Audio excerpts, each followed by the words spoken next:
जहाँ जिंदगी है वहाँ मौत की छाया तो होगी ही महाराज। साल 1993 से 2001 बॉलीवुड के इतिहास का एक ऐसा दौर जहां एक तरफ शाहरुख, सलमान और आमिर खान जैसे नामी सितारे साल में 1 या 2 फिल्में कर रहे थे, वहीं दूसरी तरफ बॉलीवुड का एक लौता सुपरस्टार ऐसा था जो हर साल 10 से 12 फिल्में रिलीज कर रहा था। जी हां, हम बात कर रहे हैं 3 बार के national award winner Mithun Chakraborty की।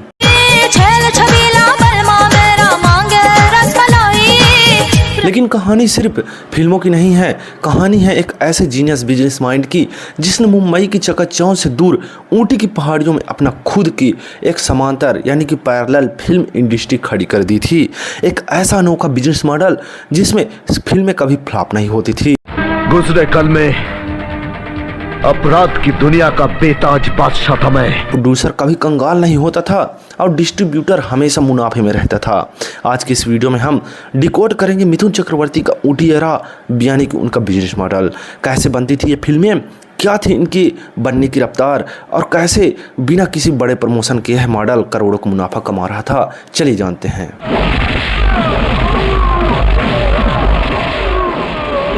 80 के दशक में मिथुन दा का सिक्का बॉलीवुड पर चलने लगा था।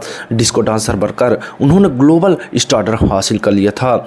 लेकिन 90 के दशक की शुरुआत में मिथुन दा मुंबई की बॉलीवुड पॉलिटिक्स और मीडिया की गॉसिप्स से थक चुके थे। इसी दौरान उन्होंने तमिलनाडु के एक खूबसूरत हिल स्टेशन यानी ऊटी को अपना नया घर बनाने का फैसला किया।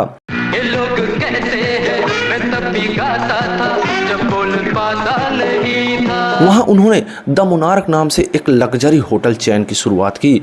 अब मिथुन दा सिर्फ एक्टर नहीं बल्कि एक बिजनेसमैन भी बन चुके थे। लेकिन उन्हें समझ आ गया था कि होटल चलाने के लिए और हमेशा फुल रखने के लिए एक मास्टर प्लान की जरूरत है। और यहीं से जन्म हुआ भारतीय सिनेमा के सबसे अनोखे बिजनेस मॉडल का, जिसे ट्रेड एक्सपर्ट्स आज भी मिथुन दा का ऊटी मॉडल कहते हैं। मिथुन दा ने मुंबई के प्रोड्यूसर को एक खुला ऑफर दिया। उन्होंने कहा, आप मेरे पास ऊटी आइए, स्क्रिप्ट लेकर आइए, फिल्म की पूरी शूटिंग मेरे होटल और ऊटी की वादियों में होगा। आपको लोकेशन ढूंढने की जरूरत नहीं है, यूनिट की रुकने की चिंता नहीं करनी है, सब कुछ मैं मैनेज करूंगा।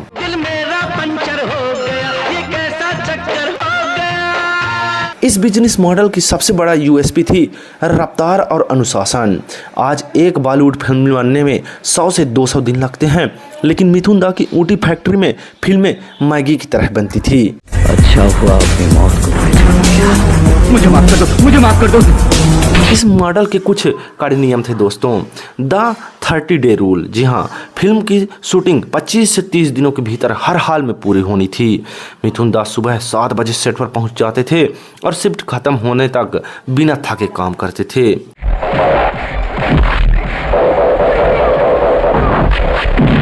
मिथुन दा के होटल में ही पूरी स्टार कास्ट रुकती थी। कादर खान, शक्ति कपूर, मोहन जोशी, रंजीत जैसे कलाकार महीनों तक वहीं रहते थे। एक फिल्म खत्म होती तो अगली सुबह से उसी होटल के दूसरे कमरे में दूसरी फिल्म की स्क्रिप्टिंग रीडिंग शुरू हो जाती थी। इन फिल्मों में कोई महंगी तकनीक या वीएफएक्स नहीं होता था। एक्शन सीन्स सिंगल टेक में ओके किए जाते थे। अगर मिथुन दा ने मुक्का मारा तो डायरेक्टर सीधे कट और ओके बोल देता था।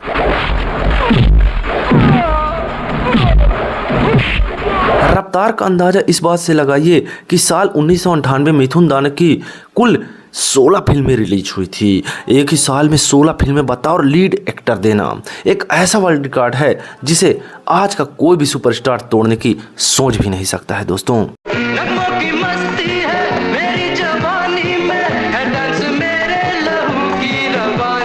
अब आप सोच रहे होंगे कि इतनी जल्दी में बढ़ने वाली फिल्में जिन्हें लोग अक्सर बी ग्रेड या मसाला फिल्में कहते थे, वो मुनाफा कैसे कमाती थी। चलिए इसका सीधा और सटीक गणित समझाते हैं। मिथुन दा की ऊटी प्रॉफिट टेबल। जी हाँ दोस्तों, फिल्म का औसत बजट की बात करें तो मिथुन चक्रवर्ती की फिल्मों के औसत बजट 1 करोड़ से 1.5 करोड़ तक होता था अधिकतम।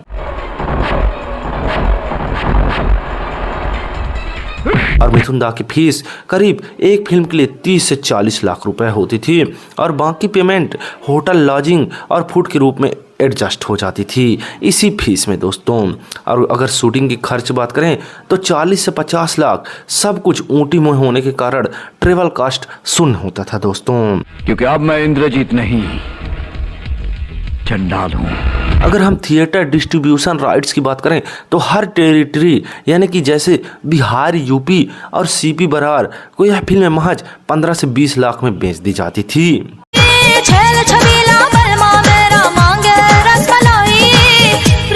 घाटे की गुंजाइश ही नहीं दोस्तों, क्योंकि फिल्म का कुल बजट 1,25,00,000 के आसपास होता था, इसलिए प्रोड्यूसर रिलीज से पहले ही फिल्म के डिस्ट्रीब्यूशन राइट्स बेचकर मुनाफे में आ जाते थे। अब बात आती थी डिस्ट्रीब्यूटर्स और थिएटर मालिकों की। ये फिल्में मल्टीप्लेक्स के लिए बिल्कुल नहीं थी। ये फिल्में बनी थी उत्तर प्रदेश, बिहार, मध्य प्रदेश और इंटीरियर महाराष्ट्र के सिंगल स्क्रीन थिएटर के लिए।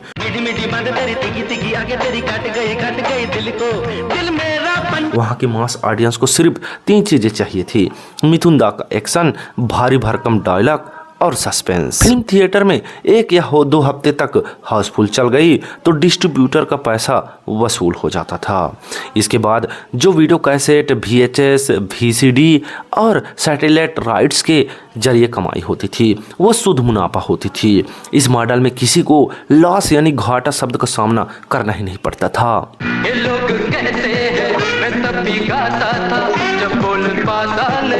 चलिए अब आपको उस ऊटी एरा से जुड़े कुछ ऐसे फैक्ट्स बताते हैं जो आपको हैरान कर देंगे। फिल्म गुंडा का कल्ट स्टेटस। जी हाँ दोस्तों, इसी एरा में 1998 में एक ऐसी फिल्म आई थी जिसका नाम था गुंडा।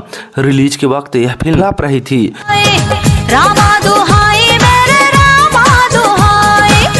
इसकी अजीबोगरीब शायरी वाले डायलॉग्स के कारण इसे थिएटर से हटा दिया गया था, लेकिन आज इंटरनेट की दुनिया में गुंडा एक कल्ट क्लासिक फिल्म बन चुकी है और IMDb पर इसकी रेटिंग कई बड़ी ब्लॉकबस्टर फिल्मों से भी ज़्यादा है।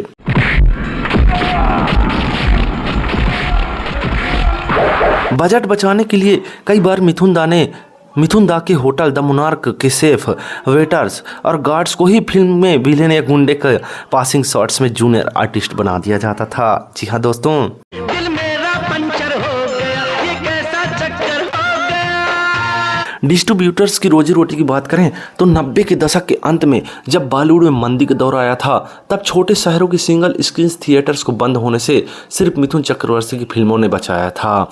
ट्रेड पंडित कहते हैं कि मिथुन दा ने उस दौर में हजारों थिएटर वर्कर्स और छोटे डिस्ट्रीब्यूटर्स की रोजी रोटी चलाई थी।